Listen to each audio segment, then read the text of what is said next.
Hello, kumusta na kayo? I'm here again. I'm Cleofe, no? Pasensya na, no? Dahil ang tagal ko na rin hindi nakapag-share, no? ng ating sinusubaybayan dito sa kay Rick Warren, dito sa The Purpose Driving Life. Dahil nagkasakit po ako. Almost 3 weeks talaga akong nagkasakit and 2 weeks akong walang boses. Hindi ako makapagsalita dahil napakapaos, walang lumalabas sa akin, no? So, but nagwo-work pa rin ako kahit ganun ang nangyayari. Hanggang ngayon nagtitake pa rin ako ng gamot. Hopefully kayo ay maging maayos, mag-ingat lang tayo dahil talagang grabe ngayon ang uso ngayon ang sakit, no? Kasi malamig masyado rito. Mas maganda yung nag-snow, no? Kasi pag nag-snow hindi mo ganong maramdaman yung lamig. Dito kasi sa Nagoya ay parang hindi na ganang nag-snow, isang beses lang yata yun. Kaya, pero grabe yung lamig, no? Super lamig, lalo na pag pasok mo sa work, mga 5 o'clock, no? 5:30, kailan ka nang umalis, gising ka ng alas 4, madaling araw, talagang super lamig talaga. Anyway, hopefully na maging maayos din kayo, okay na yung health niya, no? Ako naman ay, I'm trying my best, no, na maging, sana maging masigla ulit. So, dito tayo sa chapter 21 na po tayo. Dito ang title po rito ay Pangangalaga sa iyong iglesia. Dito po sa Efeso 4:3. Okay? So, babasahin ko po, no? Pag sumakita na inyong mapanatili ang pagkakaisang mula sa Espiritu sa pamagitan ng buklod ng kapayapaan. Pasensya na kayo, no? Yung boses ko medyo hirap pa rin, but I'm trying na hindi mapaos para maintindihan po natin, no? Dito po ito sa Efeso 4:3 at dito po naman sa Colossus 3:14. At higit sa lahat, mag-ibigan kayo pagkat ito ang nagbubuklod sa lubos ng pagkakaisa. Okay? So, yun ang sabi ng ating Panginoon, ng ating iglesia, kailangan natin na magkaroon tayo ng good example, good relationship, no? Good relations sa ating kapwa nating kapatid, no? At of course, yun na nga, tama rin, good example na talagang tayo ay anak ng Diyos, no? Nakikita sa mga tao na we are different, no? Okay? So, tungkulin mong pangalagaan, no? Tungkulin talaga natin pangalagaan ang pagkakaisa sa iyong iglesia, no? Siyempre, pag may church ka talaga, kung saan ka pumunta, alagaan mo yung church mo.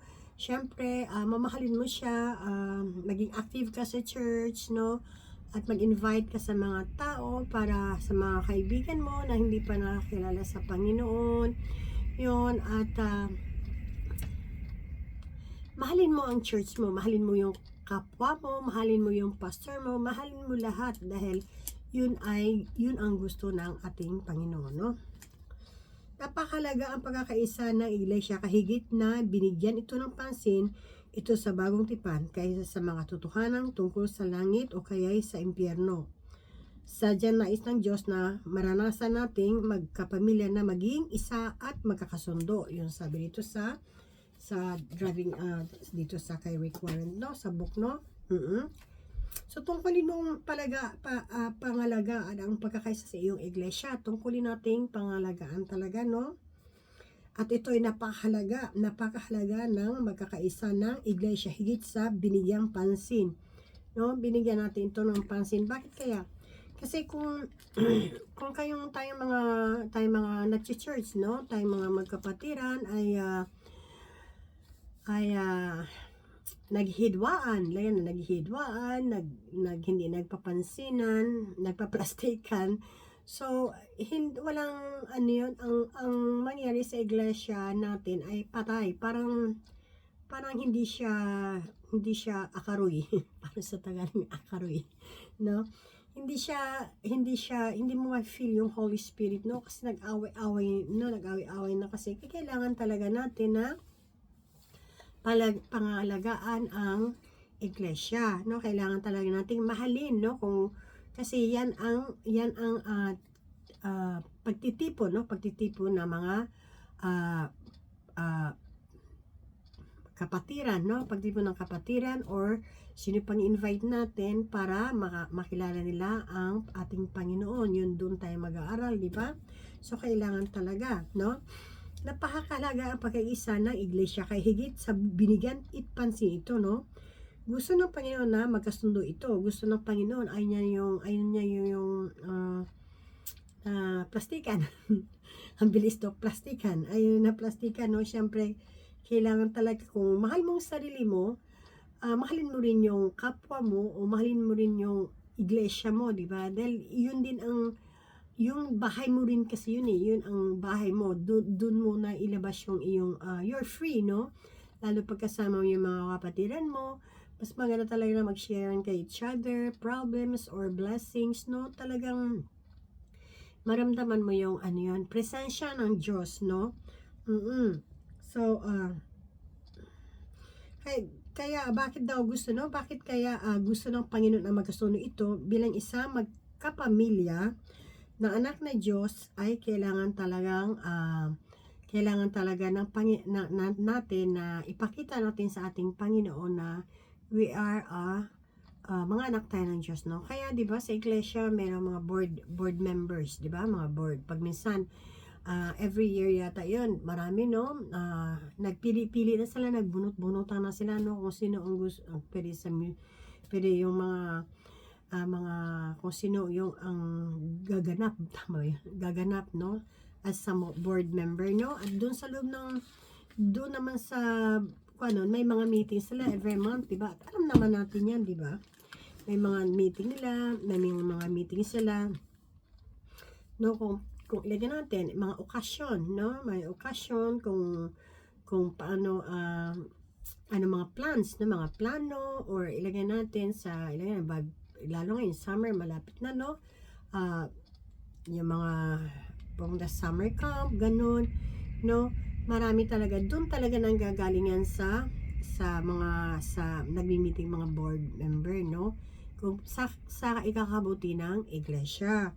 So, kailangan talaga na magkaroon din tayo ng kooperasyon. Kung ano ang gusto ay, at saka pinagpipray din kasi yan, no? Pinagpipray din yan. So, kaya ito ay ikakabuti ng iglesia, no? Kailang pag minsan kasi meron minsan ay marami rin ang nadidismaya, no? Nadidismaya against sa decision ng mga board members, mga ganun. Dahil sa maraming bagay, no? Sa maraming bagay, no? Sa loob ng church, no? So, kagaya ng hidwaan, no? Pag minsan may hidwaan, no? At saka hinanakit, no? Pagkukunyari, marami talaga sa loob ng church, no? Marami talaga, no? Hindi, ang masabi nga, no, ang church ay hindi perfect, no? Walang church na perfecto. Lahat talaga may hindi perfect, no? Hindi perfect. Even tayo, 'di ba? Hindi man tayo perfect, no? Walang perfect talaga. Ang perfect lang ang ating Lord, ang ating is Jesus, no?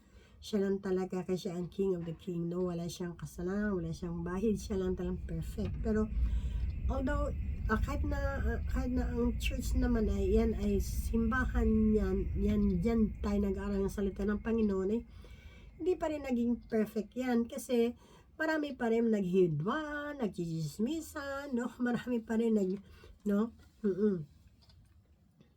naghihinakit, nagtatampuhan, di ba? Tapos lilipat ng ibang church kasi nagtatampo sa isa, tapos sa iba naman, ang iba naman ay nagfi-fishing sa ibang church. Sabay gano'n, no? Nagfi-fishing, kahit alam nilang may sarili ng church at iisa rin ang denomination, iimbitahin pa nila, di ba? Ayun po, ay hindi yun pwede, hindi yun nakakalugod sa ating Panginoon, no?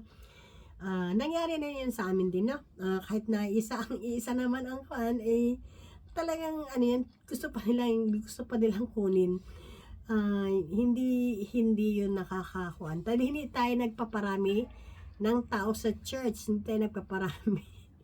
No, kahit kaunti lang kaya, at if you want to learn, no, the word of God, and ipamuhay natin ito, yun much better, no, hindi yung paramihan, no, kaya huwag kayong mag-fishing, ang i-fish nyo, huwag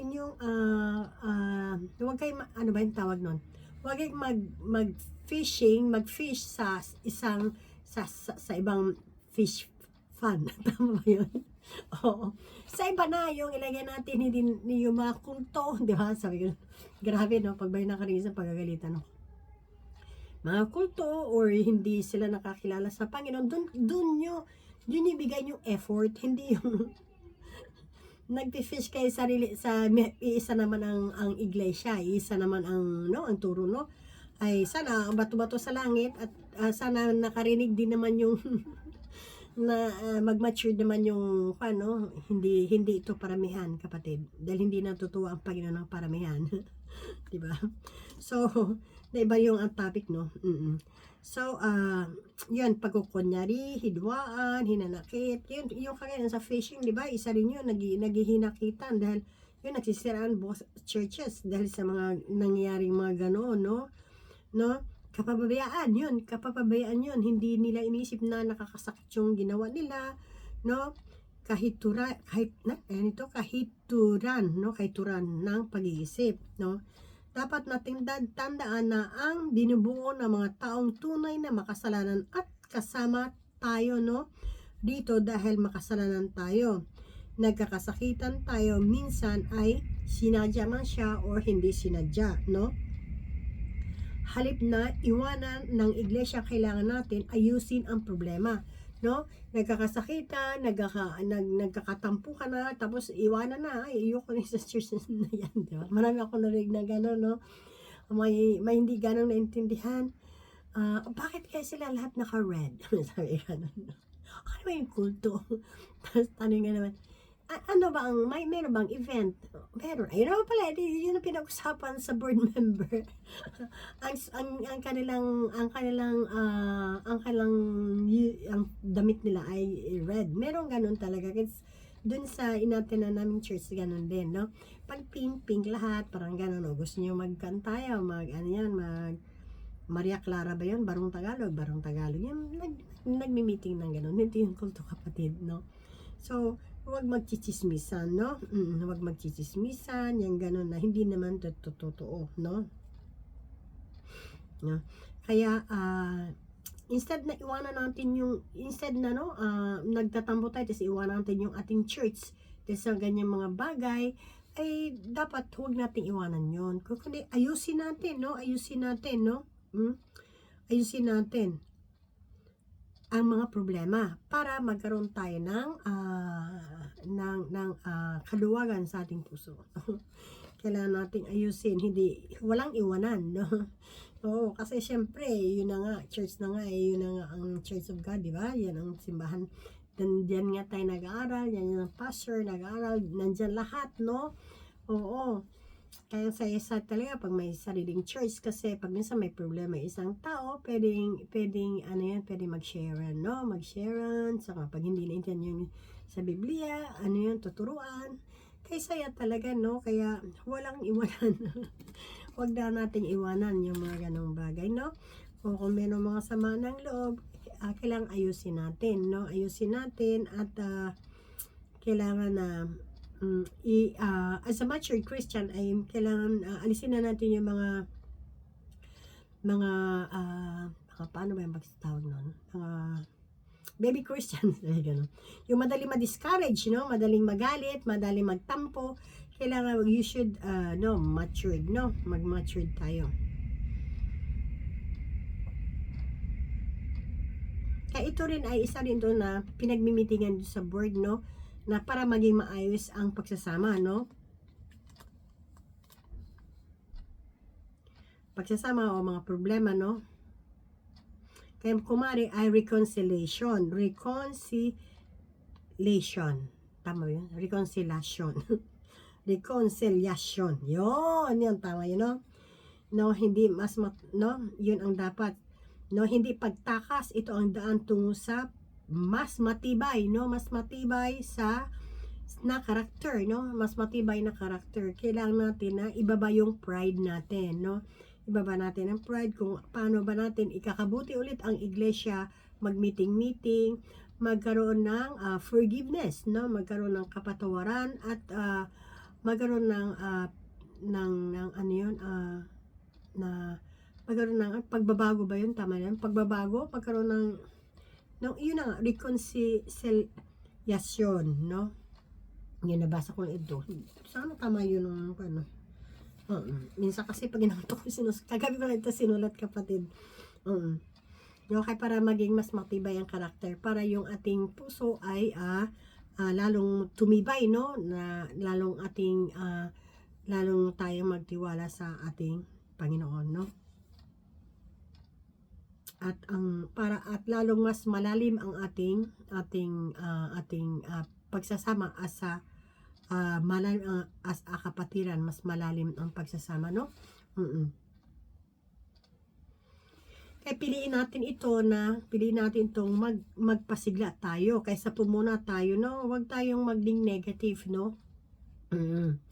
Huwag nating negative ang inisip natin, paulit-ulit na lang tayo, no? Paulit-ulit na lang tayo na pinalalahanan ng Diyos na huwag tayong mahilig magpuna sa kapwa, di ba? Huwag tayong mamintas, no? Huwag tayong mamintas sa kapwa, no? Sa mga naglilingkod at magkumpara at humusga sa iba, no? Marami diyang mga ganyang bagay, no? Kaya kailangan huwag natin gawin yun. Lalo-lalo na huwag nating maging sa chismisa, no? Sit-sit-sit. Chismisa, no? Sit-sitan daw. Huwag na magsitsitan, no? Mga chismisan ay pasa-pasa ng iba. Yes, no? Diyan din, marami din ganun, no? Kaya sabi, nobody's perfect talaga, no? Ang church, walang perfecto talaga. Meron mga ganun, no? Ako, inaamin ko ang napaka-superstar ko sa church. Sabi ganun, no? Parati ako nachichismis. Hindi ko alam kung bakit. Pero of course, naging bato na rin yung puso ko eh. Di ba, ganun. Oo, kaya I have a lot of experience, no? Yung mga ganyang situation na itong aking dinideliver ngayon, ay na-experience ko rin sa mga narinig ko, no? Sa nangyari din sa akin, but I don't care as long na God knows, no? Our life, no? Alam natin, no? Na ang Panginoon ay nandyan siya, no? Nandyan siya at alam natin ang ating puso ay malinis. Okay lang yun, di ba? Kaya sana yung mga tao na mahilig pumunta sa church, and then paano yan?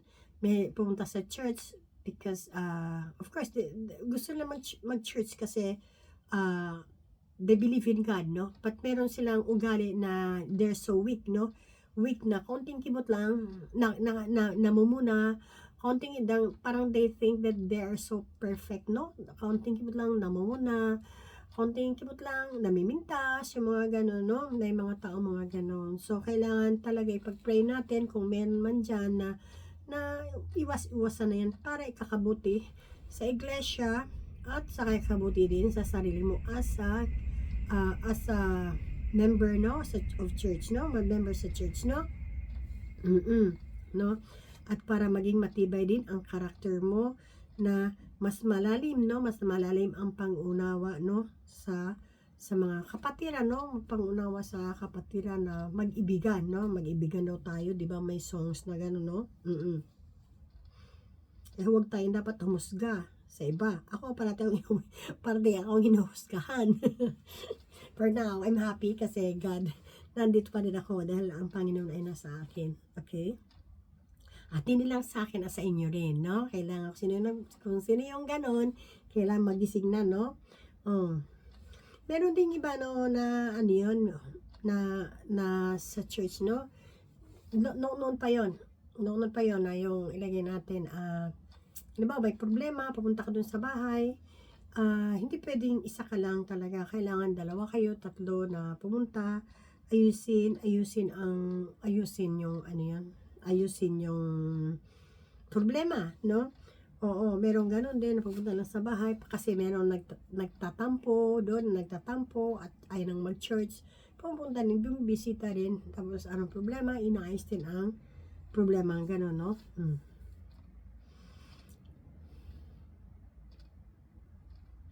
Dahil ito ang gusto ng ating Panginoon na para maging maayos ang iglesia natin ay magkaroon tayo ng pagkakaisa, no? Hindi yung mga kasiraan, no, sa bawat isa. Dahil dahil yun na nga ay tinanggap na natin ang ating Panginoon as our personal Savior. So, syempre, andyan na yung nananana sa atin ang puso, no? Ang Holy Spirit nananana sa atin.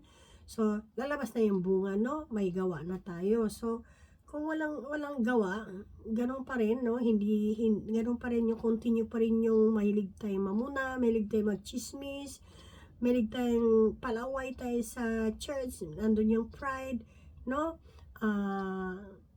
Lalo na pag yung ikaw ay ilagay natin, meron kang gagampanan, ilagay na as music ministry or sa teaching ka ba, o mga ganun na nakapasok ka sa board member. Ayun, pag minsan may iba na nagsisiraan na, no, maraming mga ganong bagay din, ay kailangan natin na huwag na tayo mag negative thinker, no? Mga ganon.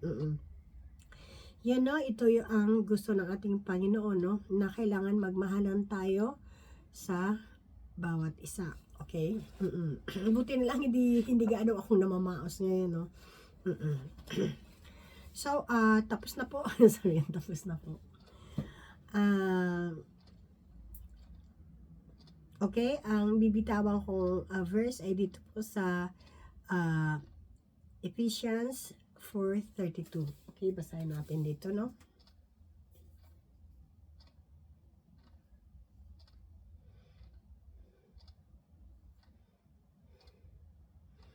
Ephesians 4:32.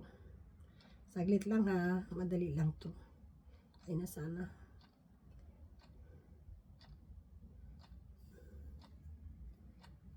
Ayan. Episode. Where are you?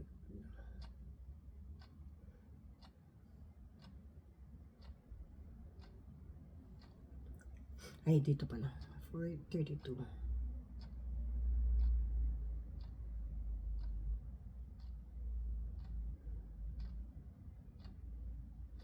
Ito ha, at magmagandang loob kayo sa isa't isa.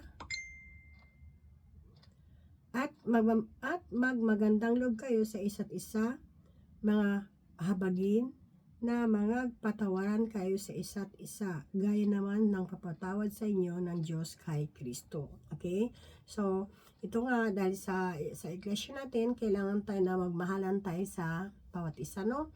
At kung anong yung nagkaroon ng kasalanan, mahilig mamuna, mahilig magkipag-asalom ng church, kailangan magpatawad tayo, no? Magpatawad tayo at baguhin natin ating sarili kasi nakakaya talaga sa ating Panginoon. Kaya kailangan na makita ang gawa natin, no? Ang gawa natin, kung talagang mahal natin ating Panginoon, kung tinanggap natin ating Panginoon, makikita yung gawa natin na tayo ay nakikita yung bunga, di ba? Nakita ng bunga, no? At dito rin sa Matthew 5:9, meron pa rin paos ang boses ko talaga. Sana hopefully mawala na talaga ito. Matthew 5:9. Mapalad ang mga mapagpayapa sapagat sila ay tatawagin ng mga anak ng Diyos. Okay? Kailangan natin gawin ito dahil sila ay mapalad tayo, no? Kung hindi tayo kung mamahalin natin ang ating iglesia at tayo magkaroon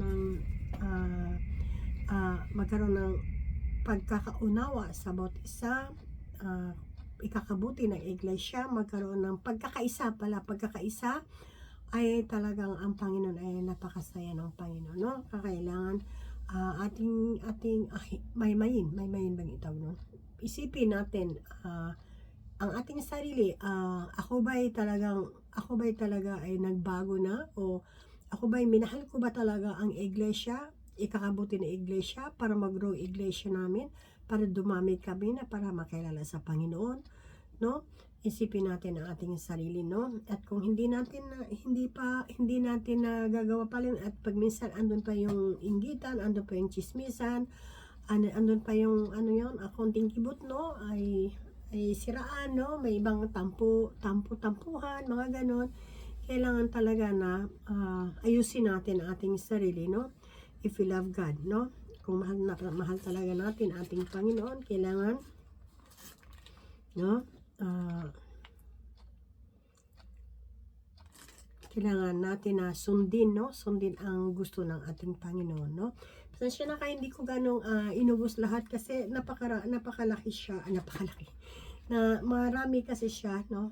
Maraming examples, paano sa Tagalog nahirap, ano ako. Oo. Hindi ko na lang bigyan, no? Shortcut ko na lang, no? Anyway, alam niyo rin naman, no? Kasi we are a mature Christian naman, no? Okay, pasensya na kayo sa boses ko. After 2 weeks, hopefully totaling magaling na ako, no? At maraming salamat, no, sa inyo lahat. And okay, let's pray. As we gather together, in Jesus' name. As we gather together, may we be inspired to do great works in the kingdom of God. Help us to understand God's purpose for our lives through your word. Guide us into all truth and give us a better, obvious teaching so we may apply them in our daily lives. Lord, thank you for tonight, Lord God.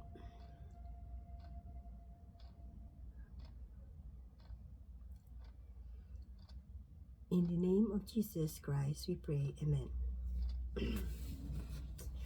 Good night, everyone. Pasensya na kayo, no? Good night. Bye. Love you.